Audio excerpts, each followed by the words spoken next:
ሰላም ሰላም ቤተሰብ እንዴት ናችሁ? አላችሁልኝ? ሁሉ ሰላም ሁሉ አማን፣ እኔ ጋር ሁሉ ሰላም እግዚአብሔር ይመስገን አለሁላችሁ። ዛሬ ደግሞ የምናወራው ከኢትዮጵያ ወደ ስደት የምትመጡ ልጆች እንዴት ራሳችሁ ማዘጋጀት አለባችሁ የሚለው እናያለን ማለት ነው። ራሳችን እንዴት እናዘጋጅ፣ ምን ያስፈልገናል፣ የሚያስፈልጉ ነገሮች ምንድን ናቸው፣ በቅደም ተከተል አብረን እናያለን ማለት ነው። መጀመሪያ የሚያስፈልጉ ነገሮች ሳይሆን የሚያስፈልገን ነገር ራሳችን ለስራ ማዘጋጀት ነው። በመጀመሪያው ራሳችን እንዴት ነው ለስራ የምናዘጋጀው? እንዴት ነው ስራውን ተጋፍጠን የምንወጣው? አሁን ሰው ሀገር ላይ ነው የምንሄደው። ያንን ስራ ከሰዎቹ ጋር ተላምደን ቋንቋ ለምደን የስራ ሁኔታ አለ፣ ብዙ ነገር ውጣ ውረድ አየር አለ። ይህንን ነገር እንዴት ነው የምንወጣው የሚለውን ነገር ራሳችሁ ማሰብ አለባችሁ። ምክንያቱም አሁን ለምሳሌ ቲክቶክ ላይ ወይ ሌላ ሚዲያ ላይ የምታያቸው ልጆች እውነትም ደልቷቸው አይደለም፣ ተቸገሩም አይደለም ማለት ይከብዳል። ምክንያቱም ብዙዎቻችን የራሳችን የውስጣችን ችግር አለ። ይህ የምላችሁ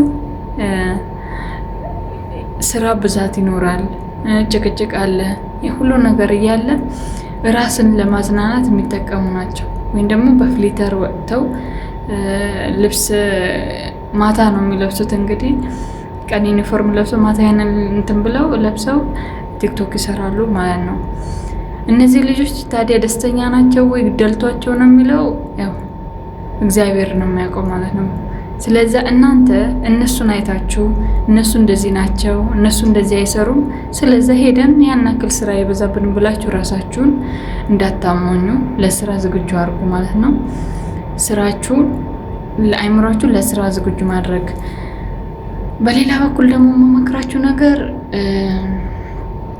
በራሳችሁ ብትሰሩ፣ መጀመሪያ ሰው ቤት ሰርታችሁ ብታዩ የሰው ፊት፣ የሰው አይን ወይም ደግሞ የሰውን ያላቸው ከበሬታ ታያላችሁ ማለት ነው። እኔ እንደዛ ሰርታችሁ ብትመጡና የበለጠ ውጤታማ ትሆናላችሁ ባይኔ። ቀጥታ ከኢትዮጵያ ወደ ስደት ስትመጡ በጣም ፈተናዎች ይበዛሉ። ያለ መግባባት አለ፣ ከሰዎቹ ጋር ቋንቋ አለ፣ ብዙ ነገር አለ። ስለዛ ራሳችሁ ዝግጁ አድርጉ በአይምሯችሁ ማለት ነው። ከዛ ወደ ስደት ስትመጡ የሚያስፈልጋችሁን ነገር ፕሮሰሱን ያለውን ነገር ማዘጋጀት። ለምሳሌ የሚያስፈልጉ ልብሶች፣ የውስጥ ልብሶች አሉ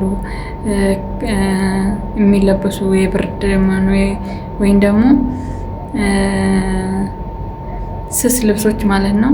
ለበጋ የሚሆኑ ለክረምት የሚሆኑ የተወሰነ ሳይበዛ ይዛችሁን ብትመጡ ባይነኝ። ይሄ የኔ ምክር ነው ማለት ነው። ይህንን ነገር ብታዘጋጁ ትጠቀሙበታላችሁ እንጂ አትጎዱበትም ማለት ነው። በሌላ በኩል ጓደኛ አታብዙ። የሴትም ይሁን የወንድ ማለት ነው። እኔ የወንድ ባትይዙ ነው በቃ፣ ይዛችሁ ባትመጡ ነው። ምክንያቱም ትጠራጠራላችሁ፣ ራሳችሁን እንትን ትላላችሁ። ከዛ በኋላ ከስራችሁ ጋር ትፈናቀላላችሁ። ስራችሁ በአግባቡ አሰሩ፣ አሰባችሁ ሁሉ ወደዛ ነው የሚሄደው ማለት ነው። ስለዛ አላማችሁ ማወቅ አለባችሁ። ለመስራት ስትመጡ ወደ ስደት አላማችሁ ማወቅ አለባችሁ። አላማችን ምንድን ነው? አላማችሁ የራሳችሁ ግብ አላችሁ። ያንን ግባችሁ ማሳካት አለባችሁ። አትያዙ አይደለም ግን ከያዛችሁን ደግሞ በአግባቡ ማለት ነው። የሴት ጓደኛ ደግሞ ሲበዛ ጥሩ አይደለም። አንደኛ ወሬ ያለ ብዙ ነገሮች አሉና የሴት ጓደኛ ባታበዙ ይመከራል ማለት ነው። ይሄ የራሴ ምክር ነው። የሴት ጓደኛ አታብዙ ባይነኝ እንደ ራሴ ማለት ነው። የራሴን ልንገራችሁና እኔ ያን ያክል የሴት ጓደኛ የለኝም። ሁለት አለኝ። ሁለት ልበላችሁ በቃ በደንብ እንደዚህ የምናወራው ሁለት። ከዛ በላይ ግን የለኝም። አልፈልግምም ሲጀመር ማለት ነው። ምክንያቱም ጥሩ አይደለም። ወሬ ይመጣል። ከዛ ለወሬ ነው በቃ ሁሉ ነገር ወደ ወሬ ስለሚሄድ ጓደኛ አታብዙ። ስራችሁን በአግባቡ ስሩ። አለማችሁን ወቁ፣ እቅዳችሁን ወቁ፣ ምን መስራት እንዳለባችሁ ወቁ። ስደት ሀገር ላይ ሰዎችን ማክበር፣ ይቅርታ ማለት፣ እሺ ማለት ይቅርታ ማለት ይህንን በጣም መለማመድ አለባቸው። ኢትዮጵያ ላይ የሚሆን እዚህም ይቅርታ አታጥፉ፣ ምንም አይደለም። ይቅርታ እሺ እና ይቅርታ አመሰግናለሁ።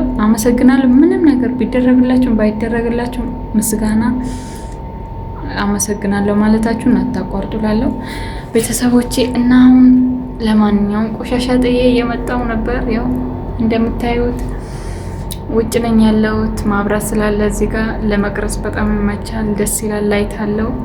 ፊቴን እንትን አይልም ማለት ነው። ፊልተር የለውም እንግዲህ፣ እውነቴን ነው፣ ፊልተር የለም እና ለዛ ነው እዚህ ጋር የሆንኩት። ውዶችዬ በርቱልኝ። በጣም ነው የምወዳችሁ፣ በጣም ነው የማከብራችሁ። ሰላማችሁ ብዝት ይበልልኝ። እወዳችኋለሁ። ማሰላማ ብያለሁ።